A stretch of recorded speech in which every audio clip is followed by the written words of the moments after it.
Most viewers hear April 15th, 2026 Clarity Act procedural push tied to White House and congressional vote whip coverage and assume the story is obvious.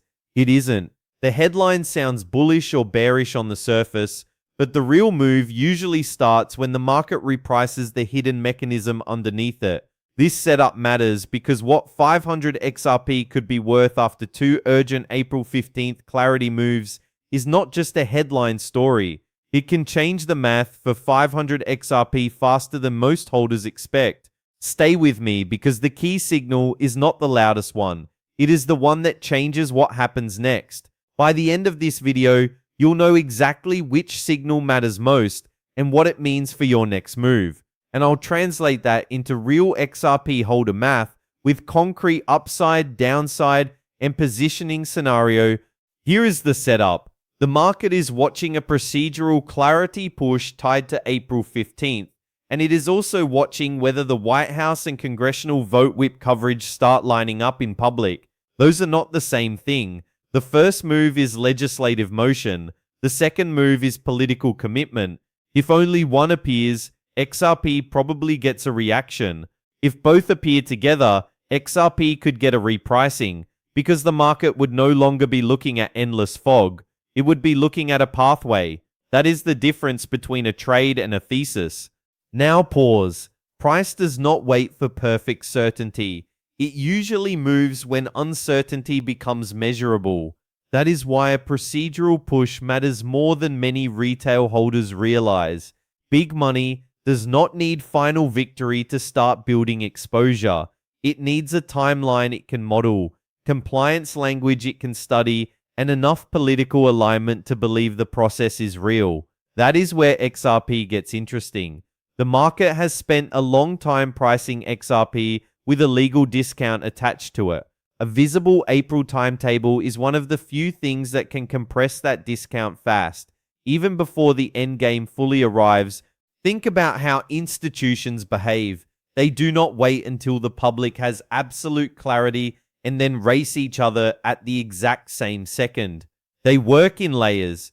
First comes internal attention, then risk review, then scenario modeling, then limited positioning, then broader product confidence. A procedural clarity move, especially if it is tied to real vote whip pressure and White House visibility, can be enough to push that first layer into motion. That matters because markets often reprice on the first layer, not the last one.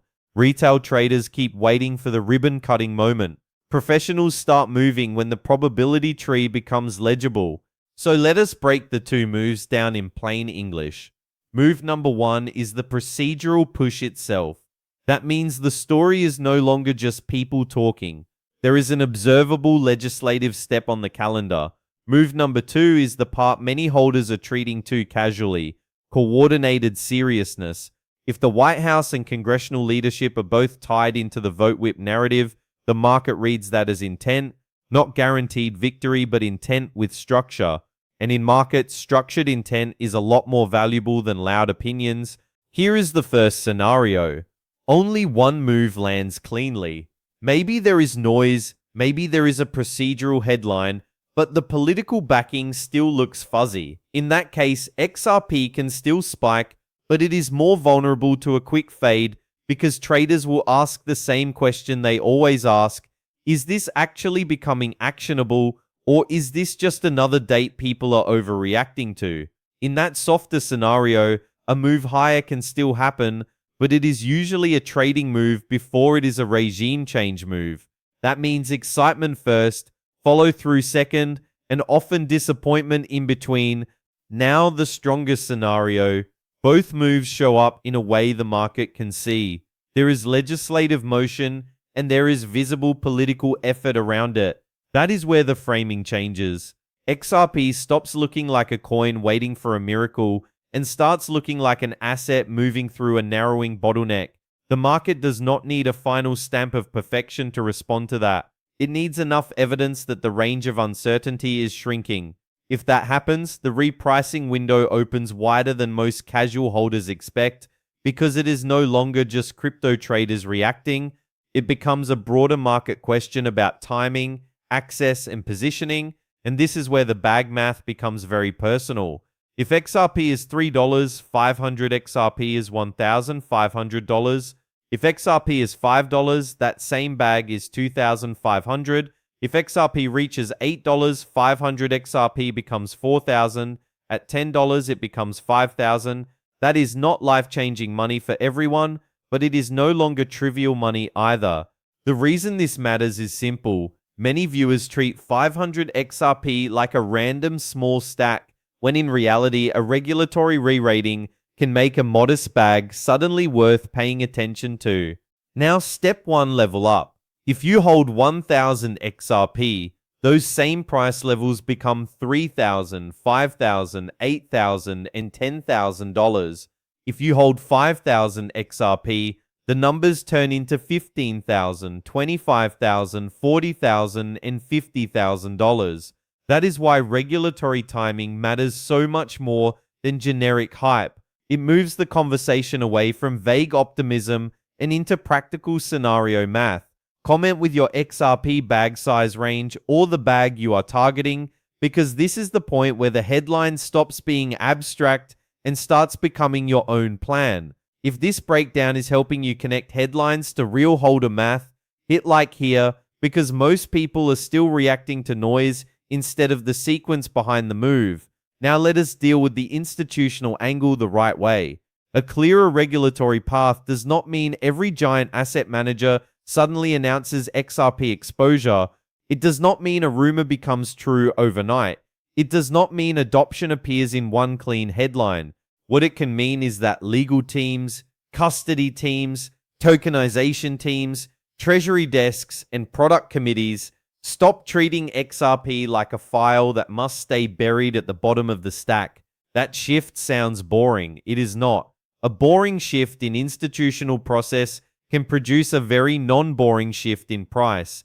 This is also why the BlackRock rumor cycle keeps pulling attention even when the rumor itself is shaky. The deeper issue is not whether one firm does one specific thing tomorrow. The deeper issue is whether the environment becomes clean enough that major firms can model digital asset exposure without feeling like they are stepping into a policy fog bank. XRP benefits if the conversation moves from can we even touch this to under what conditions would we use this. That is a much stronger question. It is also a much more investable question, and it does not stop there. A stronger clarity path can feed into adjacent XRP narratives that the market already watches closely. Trust bank possibilities, bank-grade payment rails, settlement utility, and institutional positioning into later disclosures. This is why one April date can matter beyond the date itself. It can reorder expectations. If policy looks more dateable, other storylines become easier for the market to take seriously. That does not guarantee immediate adoption. It does increase the odds that the market starts pricing future utility before utility becomes obvious in public data. But here is the uncomfortable part. If April 15th disappoints, the downside math also becomes very real. If the procedural push looks weak, or the political backing looks performative instead of committed, traders may unwind the excitement fast. In a disappointment scenario, 500 XRP at 1.50 is $750. At $2, it is $1,000. For 1000 XRP, that same softer range is $1,500 to $2,000. For 5000 XRP, it is $7,500 to $10,000. That is why viewers should not hear this as a promise. It is a map, and maps are only useful when they include the wrong turn. Now let us resolve the open loop from the beginning, because this is the detail most holders are missing. The second move matters more than the headline, because the market is not only asking whether clarity advances, it is asking whether the advancement looks coordinated enough to create a believable timetable. That is the hidden lever. A date by itself is weak. A date backed by visible political alignment is stronger. Markets can model stronger. Institutions can discuss stronger. Traders can size stronger. The hidden value is not the headline. It is the timetable credibility created behind the headline. That is why the obvious interpretation and the real implication are different. The obvious interpretation is that April 15th either passes or fails in a dramatic all or nothing way. The real implication is that April 15th can change the market structure around XRP even before the final destination is reached, because it changes how participants rank probability. If probability improves from vague to measurable, the asset can re-rate before the public feels emotionally certain. That is how people end up watching the move after it already started. One more thing, do not confuse first repricing with final value. Even if XRP gets a regulatory boost from these clarity moves, the first move is usually the market pulling forward expectations. Then comes digestion. Then comes the question of whether institutions actually keep building into that new framework. This matters for holders because it changes how you should read strength. A sharp move can be the beginning of a larger re-rating, or it can be the market overshooting before waiting for the next proof point. Either way, the job is to think in windows, not fantasies. So what should a real holder take from this right now? If you have 500 XRP, this week is about understanding leverage in a small bag. A move from $2 to $5 changes 500 XRP from $1,000 to $2,500. A move from $2 to $10 changes it to $5,000. If you have 1,000 XRP, the same logic doubles. If you have 5,000 XRP, it becomes meaningful portfolio money. That does not mean you chase blindly. It means you stop pretending regulation is just background noise. For XRP, regulation has always been part of the value equation. And if you are still building, this is where discipline matters. A 250 XRP addition at $3 is $750 of exposure. A 500 XRP addition at $2 is $1,000 of exposure. Those are not tiny decisions. If the market starts repricing on a policy timetable, small bag choices compound when the narrative shifts. That is why the practical question is not only will XRP move, the practical question is whether your current bag size matches your conviction about what an improving regulatory path could do over the next phase. My base view is simple. April 15th matters most if it converts uncertainty into a schedule. If we get that, XRP holders should stop thinking only in headline reactions and start thinking in repricing windows. If we do not get that, the market may punish overconfidence fast. Either way, the bag math is real now. Subscribe if you want the follow-through after April 15th, because the first headline is only half the story. The second half is how the market reacts once the timetable becomes clearer or falls apart. Now the payoff is clear. Clarify what changes next, why it matters now, and how a real holder or stacker should think about the move. What this means for you is straightforward. If you hold 500 XRP, this changes how you should think about your position, your timing, and your next move. Real XRP holder bag math with concrete downside, upside, and positioning implications. That is the part most people miss, and it's the reason this setup matters beyond the headline. That is the key takeaway. The opportunity is not hidden in blind hype. It is hidden in understanding how two specific clarity moves could change the way XRP is valued before most people realize the framework itself has shifted. For a 500 XRP holder, that can mean the difference between spare money thinking and strategic money thinking. And that is exactly why this week deserves your attention.